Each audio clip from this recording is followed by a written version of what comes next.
in this video, you can see I have the hose hooked up to the radiator.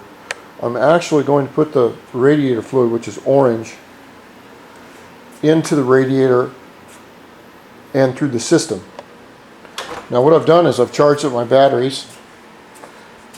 One battery shows 12 volts, and my other little battery, which I had the problems with, it didn't show a bad cell, but it did say that I'm only showing 10 volts on it, even though I charged it all night. So I don't know if it's bad or what, but we'll give it a try.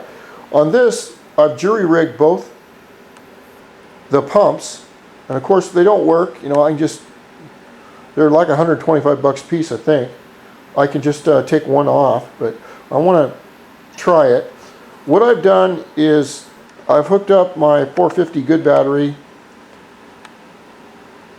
to a couple of lines right here, the pump anyway. Now if you'll listen, you can, I'll show you. You can, and if you look real close, you can see the little fan in that one. Okay. And you can listen to it. Hear it? And then the little fan in this one.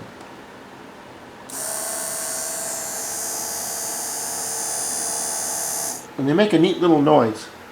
It's nice when you go to start your bike and you turn the key on and the pumps go on. But I'm going to use a good antifreeze, which is orange. I don't use the ATV stuff because I don't know if it's any better and it costs a fortune. I'll mix it 50% water and 50% antifreeze. And then I slowly put it in the radiator, and then I've made a cooling hole in the top of the cylinder here, and you can see the bolt.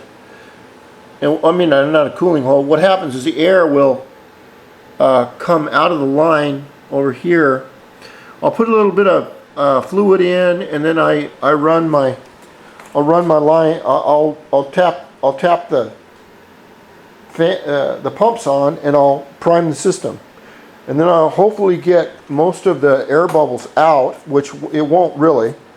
But then what I do is I'll take my little bottle here. I don't know if I'm going to use this bottle.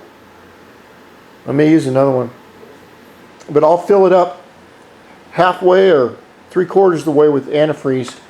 And what'll happen is, and if you're lucky, you guys, you're going to see the big deal fire up today, if I can get all the antifreeze in it. So I'm going to take an hour and do that, and when I get it all primed, I'll see if I can fire it up, and then I have to wire all my excuse me, electronics in. You can see that my ammeter shows 12 volts on this one. And what I want to do with that ammeter is to run the bike at top speed, because I'm running 2 extra pumps. I'm running 2 gauges, and I want to see if maybe that big battery, the capacity will help better. Alright, I'm going to load this with the antifreeze, and then we'll continue.